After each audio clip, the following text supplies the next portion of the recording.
Well, it's not just camp season.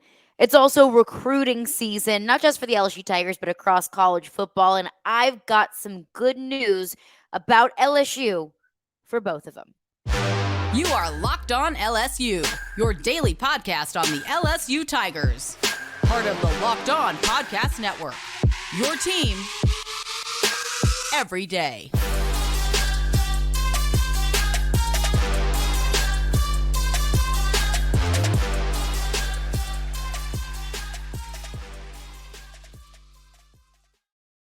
Well, thank you for making Locked On LSU your first listen every single day. We are free and available wherever you get your podcast. Plus, we're also on YouTube as well, so you can check us out there. Like, comment, subscribe, rate, review on your preferred podcast platform, wherever you listen, however you listen, and however you choose to interact with the podcast. Just appreciate you for making Locked On LSU your first listen every single day.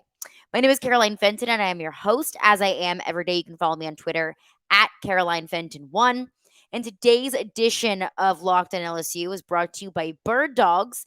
Go to birddogs.com/lockedoncollege or enter promo code LockedOnCollege for a free white tech hat with any purchase.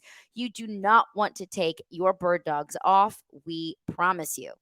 So let's get into it. Got some good news both on the camp front and on the recruiting front. So let's start with the latter. Let's get into the latest good news for LSU on the recruiting front. As of today, Thursday, August 10th, four-star running back Caden Durham has committed to LSU. He's a four-star, 5'9", 195-pound running back out of Duncanville, Texas. Number 9 running back in the 2024 class, the number 18 overall player out of the state of Texas in the 2024 class. He chose LSU over Texas A&M, over Oklahoma, over Alabama. He's a kid who's been very heavily recruited. So good news for LSU there, considering they didn't have a running back committed so far, or yet, I should say, in the 2024 class. So you're losing a good bit of running back depth in the after this season. I mean, Armani Goodwin is likely on the way out. Noah Kane can be on the way out. John Emery is on his way out. So you're going to be replacing not just depth, but also just bodies. And you're going to need to continuously replenish that running back position.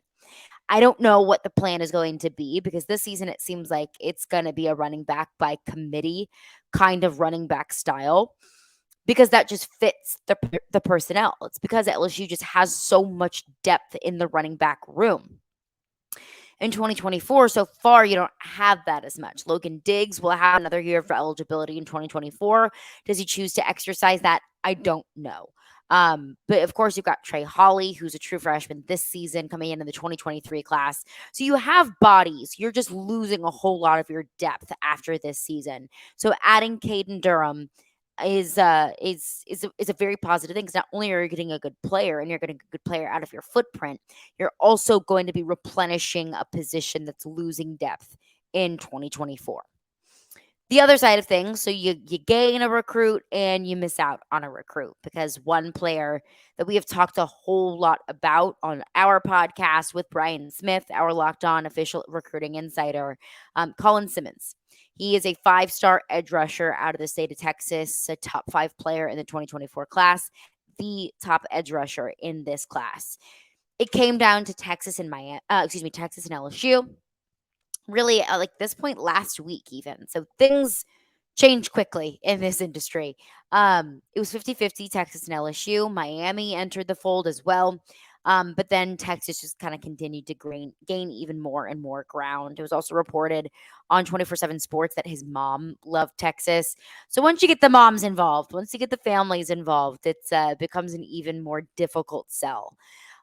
So Colin Simmons announced his commitment today. He is headed to Texas. Tough to miss out on a player like that. You're not going to win them all. LSU right now, the 2024 class is shaping up to look really solid. Of course, you want to pick up as many of the top players in the country as you can. But where it stands in 2024, LSU has the 7th overall ranked class in college football. It's a top 10 class. But of course, you're behind Georgia. You're behind Alabama. You're up there with A&M and Florida and Tennessee. So you're happy about a top 10 class, but also who you're competing against for these players and it are teams in your own conference, and also the teams that are recruiting also at a very high level are teams that you're also going to be playing. So it's really, it gets down to the point of if you don't get them, you play them. And that's just a tough reality of college football and a tough reality of being in the single most competitive division in the most competitive conference in all of college football. But exciting news on the running back front. Wishing nothing but the best for Colin Simmons moving forward, wishing nothing but the best at Texas, and great news for Caden Durham picking up the first running back in this 2024 class. Also, doing a little bit of research on Caden Durham. If you're not, if you're a little bit bummed about Colin Simmons, I get it. He's a great player, a generational player that every program in America wanted to get. Caden Durham in one high school game this past season. This is one game, one single game. 309 yards on 19 carries. Think about that. 309 yards on 19 carries and 5 touchdowns in a single game. It's an average of 16 yards per carry. That's insane. And I know doing it at the high school level is a whole lot different than doing it at the college level when you're going up against SEC defenses, when you're going up against some of the best defenses in the country. But still, 309 yards, 19 carries, 5 touchdowns in a game last season. I'm excited about it. It's a good player at a position of need. Coming up next, some camp breakdown. LSU back out on the practice field today. We heard from offensive coordinator Mike Denbrock what he had to say about this offense, and one position group that I think the evolution of it just over the past few days and weeks is a testament to why I established our golden rule. We don't get too low and we don't get too high. And I will get into that coming up next. But before we do that, I want to tell you about FanDuel. I absolutely love the FanDuel Sportsbook app, and football season is about to kick off. Finally, I'm ready for it. You're ready for it. We're all ready for it. Just give me football, and FanDuel is giving you the chance to win all season long, because right now when you bet on a Super Bowl winner, you can get bonus bets every time they win in the regular season. So just pick any team to win the Super Bowl. Say you're a Saints fan, who dat?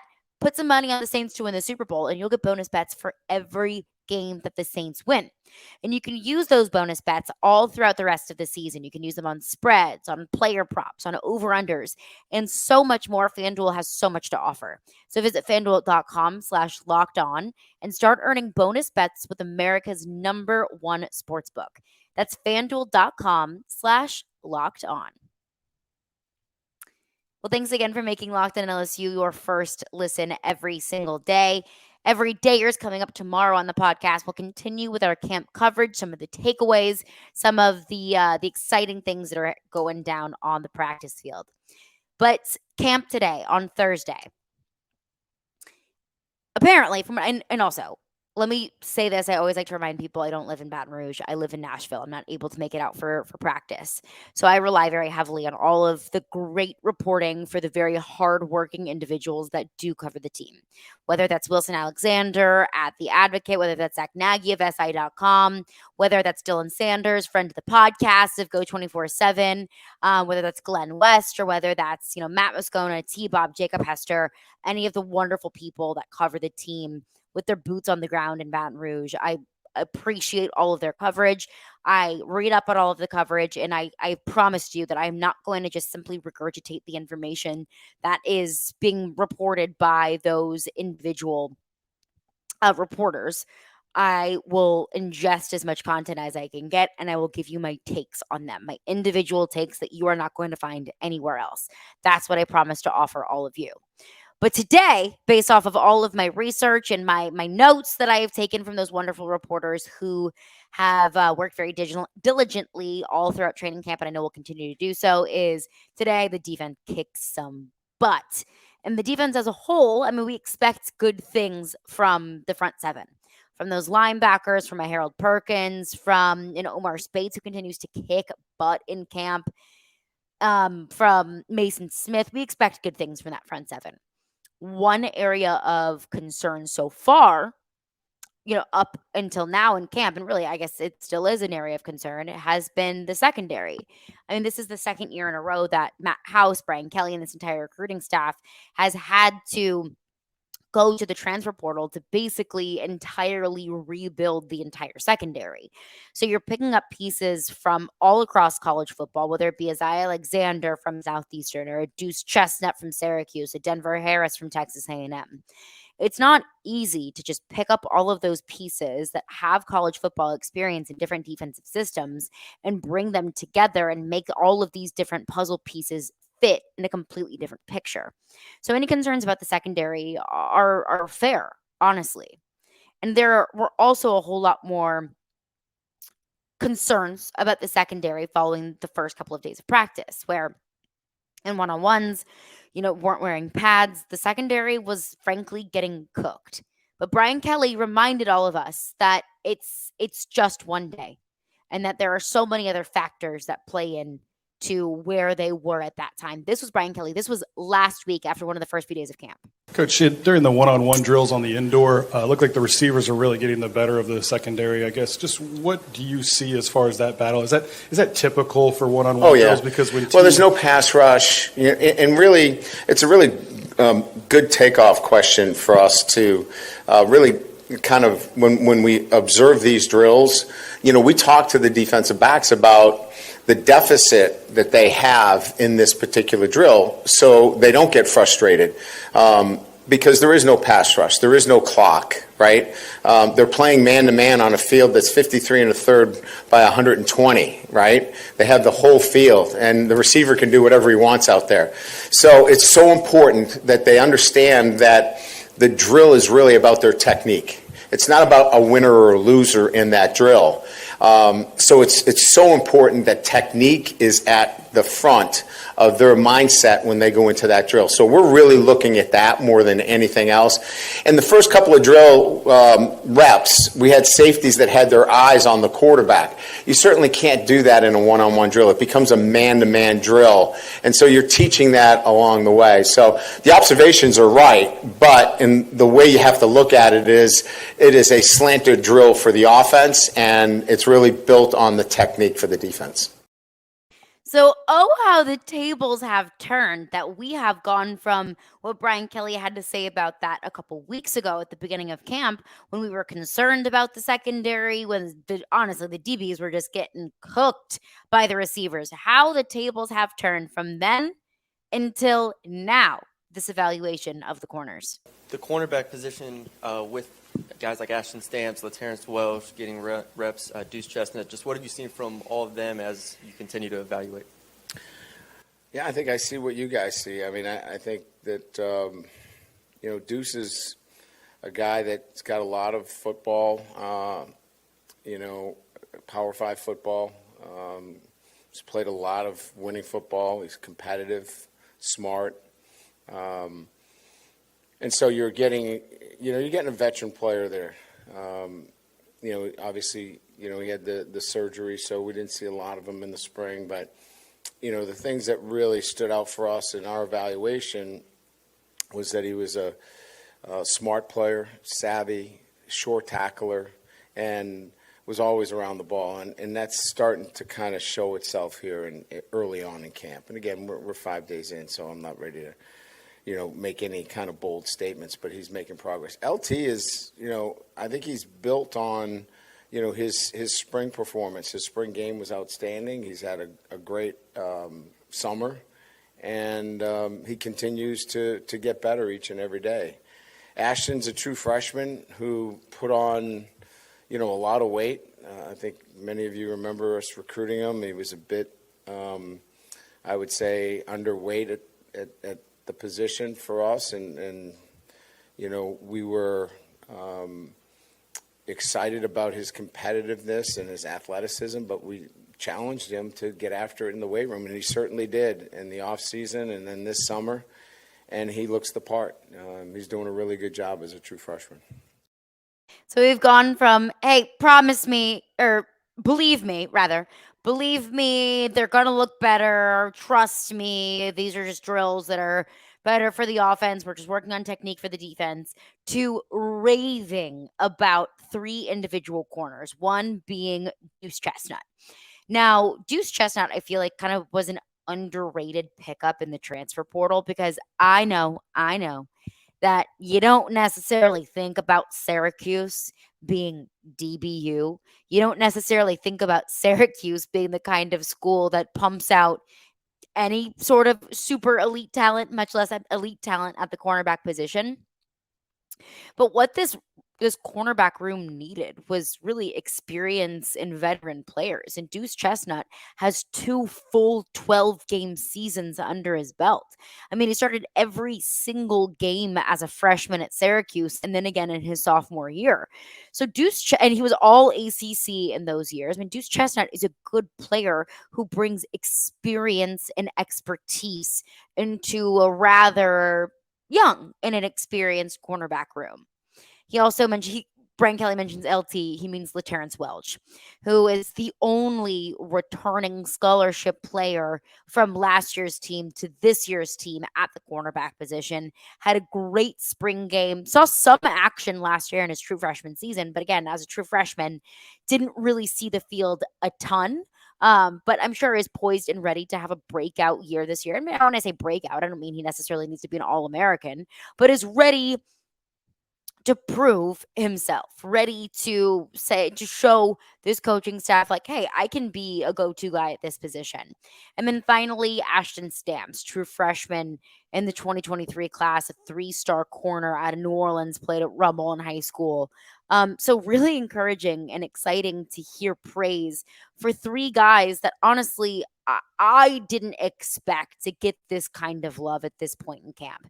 Now, that doesn't mean that all 3 of them are going to be, certified starters and All-Americans at the position, but it's just nice to hear good things about players that you didn't expect to really break out at this point in camp. So, good day defensively. Secondary was kicking some butt. And I think that means even more considering who they were going up against. And that's what we'll get into coming up next. First, I want to tell you about bird dogs. Bird dogs, they make you look good. Bird dogs, they make you feel good because they're made of like a stretch khaki short material that are designed to fit slimmer through the thigh and leg, giving you a truly sculpted and snatched look. Like bird dog shorts do the same thing as maybe like a Lululemon kind of short, but they fit way better. They fit way better than regular shorts that are made of that stiff, restricting cotton that you probably sit down and they ride up and they're super uncomfortable. They fixed this issue, Bird Dogs did, by inventing cloud knit fabric that looks just like khaki, but they stretch, so it gives you a way slimmer fit without having to sacrifice movement. So it really gives you the best of both worlds. They look nice, they look like a nice khaki short or pant, but you don't have to sacrifice comfort. Plus, bird dogs use an anti-stink sweat wicking fabric that keeps you cool and dry all day long. It's about 90 degrees where I live right now. It is hot. I've been out and about at the Titans training camp. I was just moving a couple weeks ago, so I'm moving around. We're outside. You're probably moving around a ton too. Maybe going to the lake for Labor Day, outside hanging out with friends. You don't want to get that embarrassing like butt sweat mark. Bird Dogs has got you covered. I think one thing that I like about Bird Dogs so much is they're so incredibly comfortable. They can be that kind of short that you can wear out and about, running errands, grabbing groceries, maybe going golfing, maybe even going to work. But I just wear mine sitting on the couch and hanging out and, just chilling. So they will keep you covered for any sort of activity. So go to birddogs.com/lockedoncollege, or you can enter the promo code lockedoncollege, all one word, for a free white tech hat with your order. That's birddogs.com/lockedoncollege, or promo code lockedoncollege for a free white tech hat. You won't want to take your bird dogs off. We promise you. Well, thanks again for making Locked On LSU your first listen every single day. So I mentioned how good the secondary looked today, how Brian Kelly had praise for Duce Chestnut, LaTerrence Welch coming into his second year in the program, Ashton Stamps, a true freshman in the 2023 class. And what makes it even more encouraging and impressive that the secondary had such a good day is who they're going up against. I always say, in camp, it can be kind of tough to do these evaluations because, like, let's say, hypothetically speaking, Jaden Daniels targets Malik Neighbors, Duce Chestnut's covering Malik Neighbors, and Malik Neighbors totally just jukes and smokes Duce Chestnut. Well, was that because it was a good play by Malik Neighbors? Or was it just bad defense? Like, was that a really good play by Malik Neighbors that makes you feel good about the defense, maybe a little bit concerned about about the offense, makes you feel a little bit bad about the defense? Or was it just such a bad play by the defense that I could have cooked Duce Chestnut? It's sometimes hard to evaluate. That's why it's really nice to speak to coaches after practice, is you can kind of dissect those sort of things. Like, okay, maybe an interception in practice, so to speak. Like, was that just a bad read by the quarterback? Was that a bad throw by the quarterback? Or was that just a really good defensive play?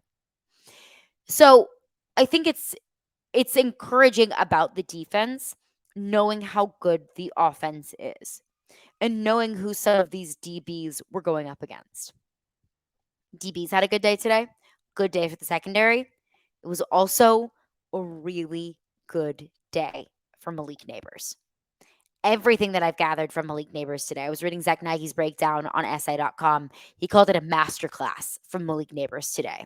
I mean, just hear it from Mike Denbrock yourself.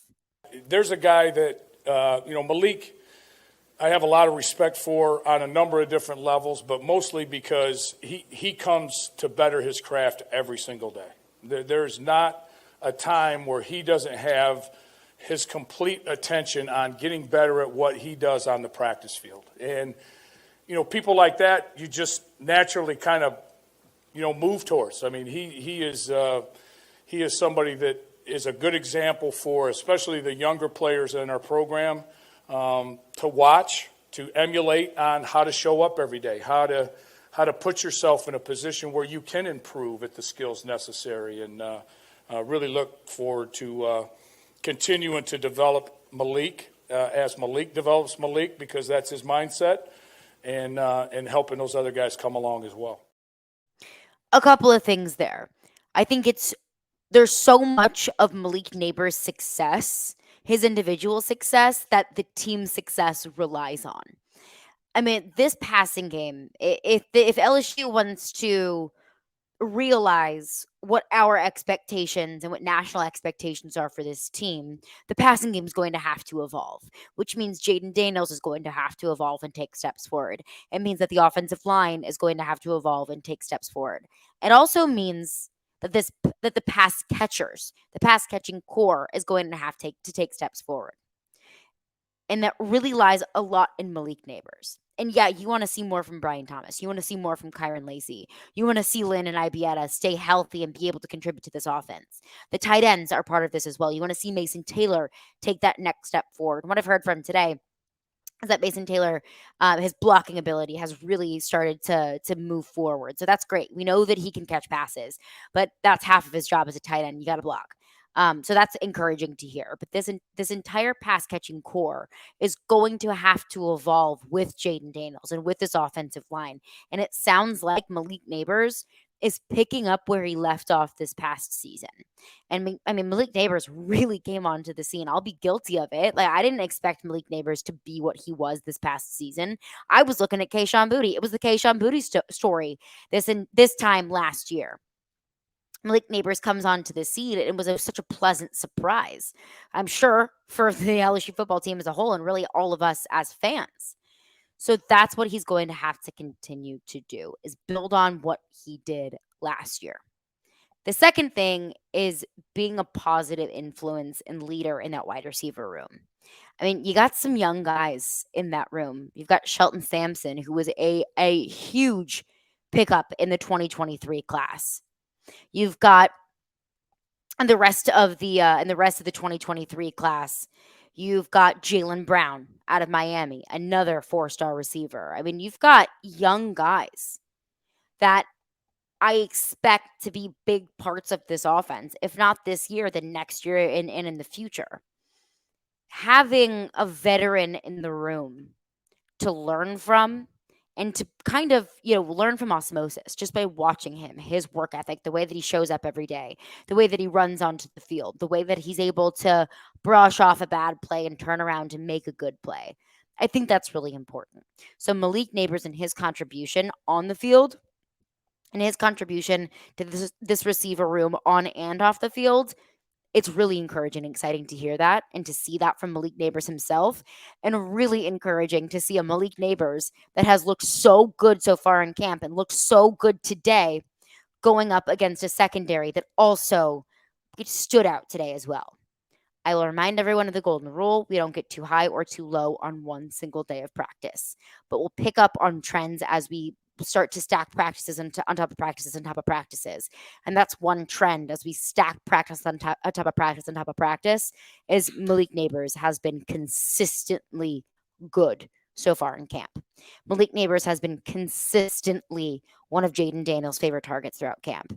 And I think we're going to start to see a whole lot more of that connection that we got used to last year, that Daniels to Neighbors connection that was so lethal for this offense. We're going to see it even more this season. That's going to do it for me today. Thank you for making Locked On LSU your first listen every single day. Every day is coming up tomorrow on the podcast. More camp breakdowns on Locked On LSU.